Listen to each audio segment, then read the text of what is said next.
For years, creatine has been hailed as one of the most effective supplements for muscle growth, a so-called miracle booster for gym-goers and athletes looking to maximize their gains. But new research is now calling this reputation into question, suggesting that the widely used 5-gram daily dose of creatine may not be enough to deliver the muscle-building results many have come to expect. This revelation should serve as a wake-up call for those who have been blindly relying on supplementation, believing it to be a shortcut to enhance performance and physique.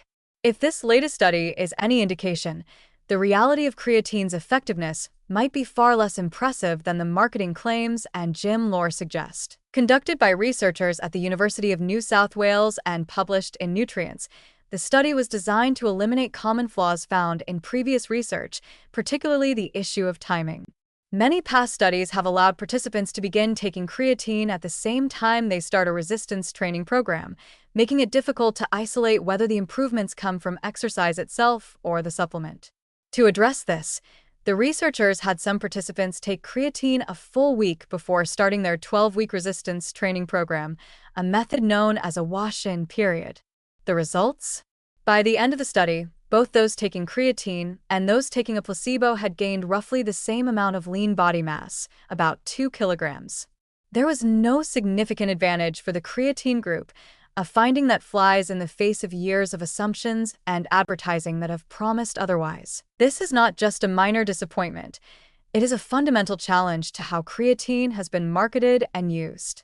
While the study did show a small increase in lean body mass for creatine users in the first week, researchers suggest that this was likely due to fluid retention rather than actual muscle growth.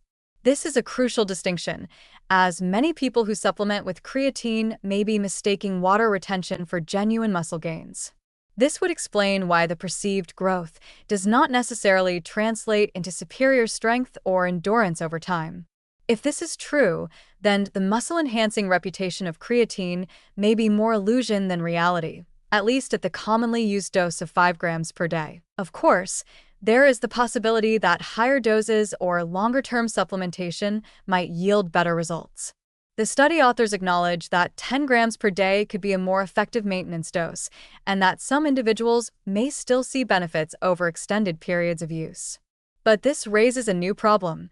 If the standard 5-gram dose is insufficient, then for years, many users may have been wasting their money on inadequate amounts of creatine. Worse, those who don't respond to creatine at all, estimated to be about 30% of users, have been throwing their money away on a supplement that does nothing for them. The sports nutrition industry has raked in millions on the promise that creatine is a must-have for anyone serious about training, yet this study suggests that, at least for muscle gain, the benefits are far from guaranteed. This isn't just an issue of efficiency. There could be serious downsides to over-reliance on creatine. If people believe that supplementation is doing more for them than it actually is, they may neglect the more fundamental aspects of training, diet, and recovery. Worse, misinformation about how creatine works could lead people to overconsume it in search of non-existent benefits, which raises safety concerns. While creatine is generally considered safe, high doses can lead to digestive distress, dehydration, or even kidney strain in some individuals. The industry's failure to set clear, evidence-based expectations around creatine use has left countless consumers in the dark about what they're actually getting. What's particularly concerning is how deeply ingrained the belief in creatine's effectiveness has become. Many gym-goers swear by it, convinced that it gives them a crucial edge in muscle growth, endurance, and recovery. Some even treat it as an essential part of their training regimen, unwilling to consider that their results might be coming from training alone.